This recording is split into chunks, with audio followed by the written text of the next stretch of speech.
எல்லாருக்கும் வணக்கம். இந்த நாளில் கூட வேதத்திலிருந்து ஒரு பகுதியை வாசித்து தேவ ஆலோசனை சிந்திப்போம்.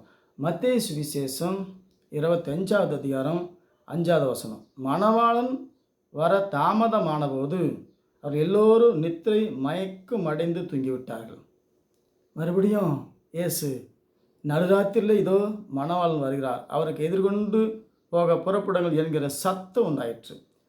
அப்பொழுது அந்த கன்னிகைகள் எல்லோரும் எழுந்திருந்து தங்கள் தீவெட்டியில் ஆயத்தப்படுத்தினார்கள். புத்தி இல்லாதவர்கள் புத்தி உள்ளவர்களை நோக்கி, உங்களுக்கு உங்கள் எண்ணெயில் எங்களுக்கு கொஞ்சம் கொடுங்கள், எங்கள் தீவெட்டி அணைந்து போகிறது என்றார்கள். புத்தி உள்ளவர்கள் பிரத்தியுத்தமாக, அப்படி அல்ல, எங்களுக்கும் உங்களுக்கும் போதாது இருக்கிறபடியால் நீங்கள் விற்கிற இடத்தில் போய் உங்களுக்காக வாங்கி கொள்ளுங்கள் என்றார்கள். அப்படி அவர்கள் வாங்க போன போது மணவாளன் வந்து விட்டார். ஆயத்தமாக இருந்தவர்கள் அவரோடு கூட கல்யாண வீட்டுக்குள் பிரவேசித்தார்கள். கதவு அடைக்கப்பட்டது. பின்னும் மற்ற கன்னிகளும் வந்து, ஆண்டவரே ஆண்டவரே, எங்களுக்கு திறக்க வேண்டும் என்றார்கள். அதற்கு அவர், உங்களை அறியேன் என்று மெய்யாகவே உங்களுக்கு சொல்லுவேன் என்றார். ஆகவே 1000 வருஷ அரசாட்சி முடிஞ்சு தான் இந்த கல்யாண வீடு.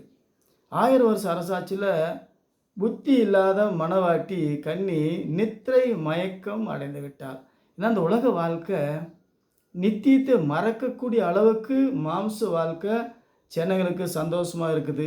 ஜனங்க அதிலே சிக்கி கொண்டார்கள். அதே போல் தான் சபையில் இருக்கிறவர்களும் தினந்தோறும் தேவனோடு நடக்காமல் ஏதோ ஒரு சடங்குக்காகவும் சம்பிரதாயத்துக்காகவும் வந்து போகிறதுனால அவங்க விளக்கு அணையுது. ஆகவே வேத வசனத்தில் விளக்கை போன்ற வசனத்தை கவனித்திருக்க வேண்டும். இது வசனம்னா அங்கே புத்தி இல்லாதவர்கள் வாங்க போனார்கள். என்ன வாங்க போனார்கள்? இயேசு கிறிஸ்து நாமத்தில் ஞானஸ்தானம் வாங்க போனார்கள்.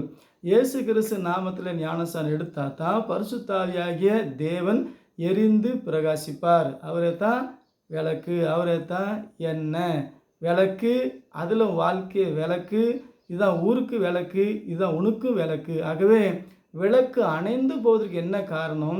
உலகத்தை சார்ந்து வாழும்போது விளக்கு அணைந்து போகும்.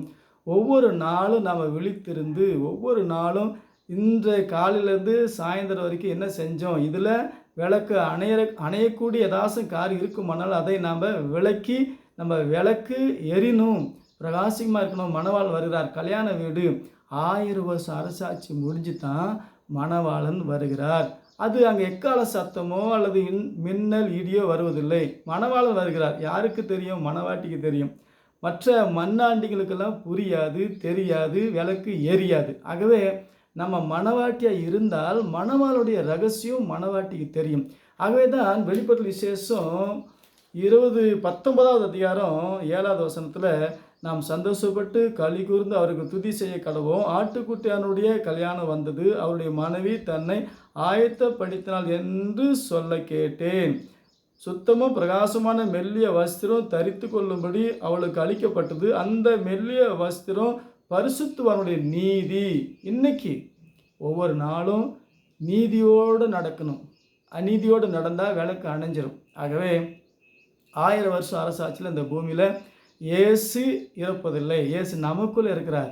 மகிமின் சரீரத்திலேயோ மாம்ச சரீரத்திலேயோ இயேசு எருசலேமில் இருந்து 1000 வருஷம் அரசாட்சி நடத்துவதில்லை. நமக்குள்ளே இருந்து யூதர்களுக்கு ரட்சிப்பு, யாக்கோபின் அவபக்தி நீக்கின உடனே இஸ்ரேல் நாட்டு ஜனங்க இஸ்ரேல் நாட்டுக்காக அல்ல, தேவனுடைய வார்த்தைக்காக சாட்சியாக வாழ்வார்கள். இயேசு வந்து எருசலேமுக்காக யுத்தம் பண்ணுவதில்லை. இந்த உலகத்தை ஆதாயப்படுத்துவது அவருடைய வேலை இல்லை. இந்த உலகத்தில் இருக்கிற தன்னுடைய சபையை, மனவாட்டியை, புத்தி உள்ள மனைவியை ஆயத்தப்படுத்த தான் இயேசு ஏற்கனவே 2000 வருஷத்துக்கு முன்னாடி இந்த உலகத்தில் இருக்கிறாரு. யாரெல்லாம் அவருடைய வார்த்தையில் அவருடைய நாமத்தில் செயல்படுறோமோ அவரு நம்ம கூட இருப்பது தெரியும். வார்த்தை விட்டு விலகும் போது இருள் வரும், சாத்தான் வரும்னு புரியும். ஆகவே புரியாத போல் இந்த உலக மக்கள் நடப்பதற்கு என்ன காரணம்? வேதத்தை புரியாமல் மதத்தை சார்ந்து, மாம்சம் சார்ந்து, மண்ணை சார்ந்து, பொண்ணை சார்ந்து, பணத்தை சார்ந்து, உலகத்தை சார்ந்து வாழும்போது இது மறைக்கப்படும். உனக்கு கிடைத்த இந்த நாளிலால் உன் சமாதானத்தை ஏற்றால் நலமாக இருக்கும். அது அறியாவிட்டால் கண்ணுக்கு மறைக்கப்படும். ஆகவே தேவனுடைய வார்த்தையை தெளிவாய் ஒவ்வொரு நாளும் இந்த வேத ஆகாரத்தை புசித்தா தான் இந்த ஆத்மாவிலே அந்த விளக்கு எரியும். ஆகவே 1000 வருஷ அரசாட்சியில் தேவன் நமக்குள்ளே இருந்து உலகெங்கும் நேர்த்தியாக செம்மையாக ஏதேன் தோட்டம் போல ஆசீர்வாதமாய் இந்த பூமி மாற்றி தருவார். நாம் சொன்னால் மழை பெய்யும், சொன்னால் எல்லாம் கட்டுப்படும். இப்போ எலியா போல கருத்தாய் ஜெபம் பண்ணான் மழை வராதபடி, மறுபடியும் மழை வரும்படி கருத்தாய் ஜெபம் பண்ணான். ஜெபத்தில் என்ன ஆகுது?